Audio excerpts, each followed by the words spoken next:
राहण्यासाठी, देवाचे लोक पण या जगामध्ये मी राहण्यासाठी आमच्यासाठी एक विशेष नियम देवबापाने दिलेला आहे.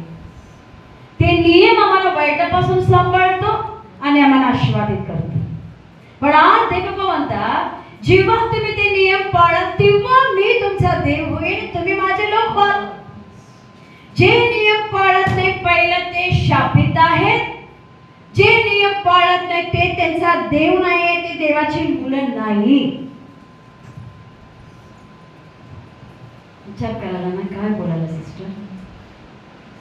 मी परत सांगतो, मी ठरवून कधीच येत नाही, अजिबात ठरवून येत नाही. मी बसतो बाबाकडे, डॅडी काय बोलू, मनामध्ये काही चालू असतं, असं काय बोलूया, असं बोल, काही बोलू देत नाहीये बाबा. मला तर अजिबात चालू देत नाही, 1% पण नाही.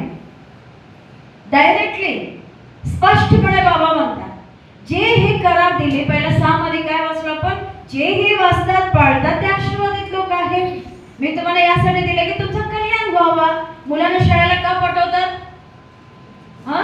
पढ़ोगे लिखोगे बनोगे नवाब.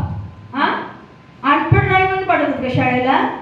ज्याने रोज शाळेला जा, मी त्यासाठी पैसा पण भरतो, डब्बा पण बांधून देतो, काही शिकू नको, जायचं नाही यायचं, जायचं नाही यायचं आणि पहिलीतच बसायचं आयुष्यभर, असं कुठले आई बाप म्हणतात का?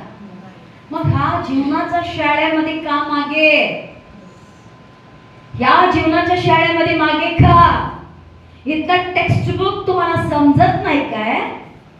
ही अभ्यास तुम्हाला समजत नाही काय? समजत नाही? किती दिवस वर्षभर राहणार? परत सांगतो, लय सोपं आहे जीवन, लय आनंदाचं जीवन आहे, काही अवघड नाही आहे, खूप सिंपल आहे, खूप छान आहे.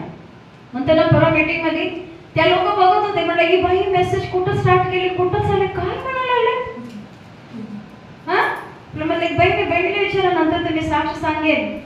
तेव्हा आमच्या डोक्यात पण नाही तो कितीतरी वेळा वाचले म्हणाला, असं काय आहे का या वचनामध्ये? त्या बहिणीने साक्ष दिली. लय लोकांनी म्हणलं, ज्या बहिणीने मीटिंग मध्ये त्याने सांगितलं संदेष्टी येणार, तर सगळ्यांना पास्टच माहित असतात, संदेश म्हटलं की माहित नाही. आणि माझ्यासारखे संदेश म्हटले लोक, मग बाई काय सांगते म्हणतात ना.